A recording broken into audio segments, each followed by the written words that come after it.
మొన్న జనార్దన్ గారు మాట్లాడుతూ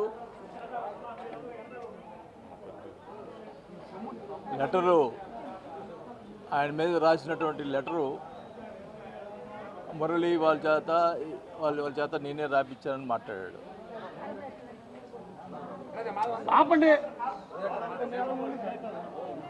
ఆయన ఎమ్మెల్యే అధికారం రాకముందులా కృష్ణమ్మా అధికారం రాకముందులా ఎన్నో ప్రచారాలు దొంగ ప్రచారాలు చేసి ప్రజలకి మోసపూరిత మాటలు చెప్పి ఎమ్మెల్యే అయ్యావు. అయినా కూడా ఇంకా ఆ బుద్ధి మారలా నీకు. లెటర్లు నా మీద ఎన్నో రాపించావు, ఎన్నో చేయించావు, ఎన్నో దుష్ప్రచారాలు చేసావు. నేను ఈరోజు అడుగుతున్నా, నువ్వు చేసినటువంటి దుష్ప్రచారాలు ఇప్పుడు నువ్వు అధికార ఎమ్మెల్యే,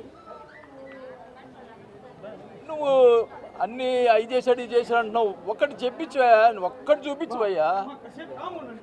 నీది 100 చూపిస్తా. ఈరోజు నేను ఆ రోజు చెప్పాను, నేను చంద్రబాబు నాయుడు గారికి దయచేసి అప్పుడు జరిగింది ఇప్పుడు జరిగింది బయట పెట్టండి. డ్వాక్రా గ్రూపుల్లో జరిగినటువంటి అవినీతి, దుర్మార్గమైన అవినీతి, పేదవాళ్ళకు సంబంధించినటువంటి వాళ్ళు సంపాదించుకునే డబ్బుల్ని, వాళ్ళకి ఇచ్చేటటువంటి లోన్ని ఎవరు చేశారో దాదాపు ప్రకాశం జిల్లా ఒంగోలు ఉన్నటువంటి ప్రజలందరూ కూడా తెలుసు. వాళ్ళని మరి ఎందుకు మభ్య పెడుతున్నావు? ఆ పేర్లు వైసీపీలో జరిగినప్పుడు కూడా వాళ్ళ పేరు కూడా బయటపడి చెప్పాను కదా, మరి ఎందుకు బయట పెట్టావు? మళ్ళీ చంద్రబాబు నాయుడు గారి దగ్గరికి పోయి నా మీద అసత్యాలు చెప్తావు. నేను 86 కేసులు పెట్టించానని చెప్తావు. టీడీపీ వీళ్ళ మీద, జనసేన మీద. ఎలక్షన్లో జరిగినటువంటి కేసులు తప్పితే ఒక్క కేసు నేను ఎప్పుడన్నా టీడీపీ వాళ్ళ మీద పెట్టానని చెప్పి టీడీపీ ప్రజల్ని ఒకసారి విచారించాలని కూడా చంద్రబాబు గారిని కోరుకుంటున్నా. ఈ రకంగా నేను ఎప్పుడు ఒకరు కాదు, ఎప్పుడు కూడా టీడీపీ వాళ్ళందరూ కూడా నా దగ్గరికి వచ్చి పని చేసుకునేవాళ్ళు. నేను మంత్రిగా ఉన్నప్పుడు కానీ ఎమ్మెల్యేలు కానీ నేను ఎప్పుడు ఎలక్షన్లో పార్టీ చూసాను తప్పితే ఎలక్షన్లో బట్టి నేను పార్టీ ఎక్కచ్చిగా చూస్తా. మిగతా సమయంలో అందరూ సమానంగా నేను ఎవరు వచ్చినా కూడా పనిచేసినటువంటి వ్యక్తిని చెప్పమనండి. ఇక్కడ ఉన్నటువంటి టీడీపీ వాళ్ళందరూ కూడా ఈ రకంగా సరే చెప్తున్నావు, అది దేవుడే ఇది చేస్తాడు. నేను అడుగుతా ఉన్నా, లెటరు నేను రాయించాను అని చెప్పి మాట్లాడుతున్నావు. నాకు ఒక్కడే కొడుకు, నా ఒక్కడే కొడుకు మీద ఒట్టేసి చెప్తున్నా, నాకు సంబంధం లేదు అని నేను చెప్తున్నా. నీవు నీ కూతురు మీద ఒట్టేసి చెప్పు నేను రాయించాను. ఇంత దుర్మార్గపు మాటలు ప్రజల్ని ఇంకా ఎలా మోసం చేస్తావయ్యా? ఒక పక్క ఎన్ని ఆక్రమణలు జరుగుతూ ఉన్నాయి, ఎన్ని జరుగుతూ ఉన్నాయి. 14 సంవత్సరాల నుంచి గుడిసెలు వేసుకొని వాళ్ళు ఇల్లు ఉంటే రాత్రి వచ్చి లేపించేస్తావు. ఒకవేళ ఏమనుంటే వాళ్ళు అది ప్రైవేట్ ప్రాపర్టీ అయితే గవర్నమెంట్ వాళ్ళ చేత, పోలీసుల చేత చూపించు, వాళ్ళకేదో సాయం చేసి చేయించు. రాత్రి పోలీసు వ్యవస్థ ఉందా ఇక్కడ? ఒక రౌడీలు వచ్చి గుడిసెలన్నీ తీసేసి అర్ధరాత్రి పూట 100 బైకులు వేసుకొని వచ్చి చేస్తే పట్టించుకునే పరిస్థితి లేకపోతే ఏం దౌర్భాగ్యం ఇది? ఇంత పరిస్థితి. నేను సంవత్సరం 6 నెలలు ఏం మాట్లాడకుండా కూర్చున్నా, హైదరాబాద్లో పోయి కూర్చున్నా. దానికి ఏమంటావు? ఎప్పుడో వస్తాడు పోతా అంటున్నావు. నేను అడుగుతా ఉన్నా, గతంలో నువ్వు ఓడిపోయినప్పుడు 2 సంవత్సరాలు అసలు కనపడ్డావా ఇక్కడ? కరోనా టైంలో ప్రజలు కనపడ్డావా? కరోనాలో ఎంత కష్టపడ్డా మేము నాకు తెలుసు, నీకేం తెలుసు? ఇంట్లో కూర్చున్నాడువి.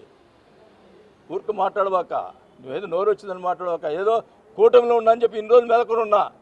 నా వ్యక్తిగతంగా మాట్లాడి నన్ను ఇంకా కూడా ఇమినేట్ చేస్తే నేను ఊరుకునే పరిస్థితి. నాకు పార్టీ ఏం ప్రాబ్లం లే, నేను ప్రజల్లోకి వెళ్తా. నా ప్రజలు కావాలి నాకు. ప్రజలు చాలా ఇబ్బంది పడుతూ ఉన్నారు అని నాకు ఫోన్ చేశారంటున్నారు. అవును, సంవత్సరం 6 నెలలు నువ్వు చేసిన రాజకీయాలు నాకు ఫోన్ చేశారు, అందుకు చెప్పాను. నాకు ఫోన్ చేయకూడదా? నేను 5 సార్లు ఎమ్మెల్యేగా ఉన్నా ఒంగోలులో, 2 సార్లు మంత్రి చేశా. నాకు ఫోన్ చేయ కదా ప్రజలు? చేయకూడదా? నేను ఎమ్మెల్యేగా ఉన్నా నాకే చేయాలంటే అరాజకాలు ఎవరు సృష్టిస్తున్నారు? ఎవరు చేస్తున్నారు? అది తేలాల. నేను ఒకటే చెప్తా ఉన్నా, డ్వాక్రా గ్రూపులు పేదవాళ్ళని ఎంత దోచుకున్నావో ఆ డబ్బులు మొత్తం ఎవరైతే ఉన్నారో వాళ్ళు బయట పెట్టాలి. పెట్టిందా ఊరుకోను అన్నావు కదా. నేను ఎప్పుడో వస్తానో వారానికి 2 రోజులు ఇక్కడే ఉంటా. నేను ఇక్కడ చెప్తా ఉన్నా, అన్నిటికీ సిద్ధంగా ఉన్నా. నన్ను కామ్గా ఉన్నవాడిని అనవసరంగా బయటకు తీసుకొచ్చావు. నేను ఇంక ఊరుకునే పనిలే, నాకేం పర్వాలా. నాకు పార్టీ అండదండలు ఉన్నా లేకపోయినా ప్రజలు నా అండదండలు ఉన్నాయి. నాకు ప్రజల అండదండలు ఉన్నంత కాలం నేను రాజకీయాలు పోరాటం చేస్తాను. నేను డెఫినెట్గా నేను ఒకటే చెప్తా ఉన్నా, చంద్రబాబు నాయుడు గారికి కూడా ఒకటే చెప్తా, వాళ్ళకి విన్నవించుకుంటున్నా. నేను కూటమికి అన్ని రకాలుగా సహకరిద్దాం అనుకున్నా. ఈ రకంగా నన్ను వ్యక్తిగతంగా వేరే ఇప్పుడు ఒక మీటింగ్లో ఆయన ప్రెస్ మీట్లో ఒక విషయం మాట్లాడుతున్నా. ఆయన పక్కనే సూర్యప్రకాష్ రెడ్డి అనే అతను టీడీపీ కూర్చున్నాడు. ప్రెస్ మీట్లో కూర్చున్నాడు కదా, అయిపోయింది. మరుసటి రోజు సూర్యప్రకాష్ రెడ్డి ప్రెస్ మీట్ పెడతాడు. నేను వైవి సుబ్బారెడ్డిని జైలు వేసి సంతోషిస్తానని ఒక మాట అన్నాను. దానికి సూర్యప్రకాష్ రెడ్డి మన ఆయన టీడీపీ వైవి సుబ్బారెడ్డిని సపోర్ట్గా అరగంట మాట్లాడాడు ప్రెస్ మీట్లో. అంటే ఏంటి అంటే ఉండు, ఇక్కడ చంద్రబాబు నాయుడు గారు ఇక్కడ చెప్తా ఉన్నా, మరి ఆయన మరి అందరికీ అన్ని పార్టీలకు చెప్తా ఉన్నా, ఇక్కడ వైఎస్ఆర్ పార్టీ టీడీపీ కలిసి ప్రకాశం జిల్లాలో బాలినేనితోటి పోరాటం చేస్తున్నారు. వీళ్ళు కలిసి నా మీద పోరాటం చేస్తున్నారు. నాకు దేనికైనా ఇంకా ఎన్ని పార్టీలు వచ్చినా నేను పోరాటం చేసేందుకు సిద్ధంగా ఉన్నా. ఇదేం అన్యాయం? వైసీపీ టీడీపీ కలిసి పనిచేయటం ఏంది? ఇక్కడ ఒకరు మాట్లాడేవాడు ఉన్నాడు, ఇక్కడ ఒకరి గురించి ఒకరు మాట్లాడుకునేవాడు ఉన్నాడు. చూసా చూస్తున్నారా? ఏంది ఇది? ప్రజలు ఇబ్బంది పడుతూ ఉన్నారు, మాట్లాడేవాళ్ళు లేరు. అందుకని మాట్లాడుతున్నా. నన్ను ఎవరు ఏం చేసుకున్నా ఏం పర్వాలేదు, నాకు ప్రజలు కావాలా, నేను ప్రజలతో ఉంటా, నాకేం పర్వాలా. నేను అదేమంటే ఆయన చేసిన పనులకి జనసేన అండ అని మాట్లాడటం అది తప్పు.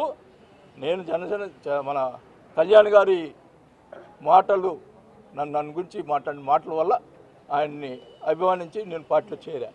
అంతేగాని నేనేదో దోచుకొని దానికి నీళ్ళలో ఉండేదానికి ప్రయత్నం చేశానని చెప్పి ఇప్పుడు మాట్లాడుతూ ఉన్నారు. చూడు అయ్యా, ఇప్పుడు నన్ను ఏం దోచుకుని, ఇప్పుడు నువ్వేం దోచుకుంటున్నావు, నేనేం దోచుకున్నావు చూడు. ఇప్పుడు నా పరిస్థితి, నేను ప్రజల కోసం నా ఆస్తులని అమ్ముకొని నేను అప్పులు కట్టాను. ఆ సంగతి నాకు తెలుసు, నా బిడ్డలకు తెలుసు, నాకు మా భార్యకు తెలుసు. ఇట్లాంటి మాటలు మాట్లాడి ప్రజల్ని మభ్యపెట్టేదానికి, ఇంకా కూడా మభ్యపెట్టేదానికి ప్రయత్నం చేయొద్దు. నేను ఇక్కడే ఉంటా. ఇక్కడ జరిగిన అరాచకాలన్నీ కూడా ఒక్కొక్కటి బయట పెడతా.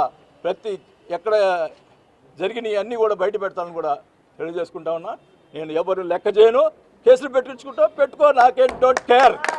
ఒకటే చెప్తా ఉన్నా, నేను తప్పు చేయలేదు కాబట్టి నేను ఏమైంది మాట్లాడగలుగుతా. నేను చేయను, తప్పు చేసినప్పుడు కూడా ఒప్పుకోను.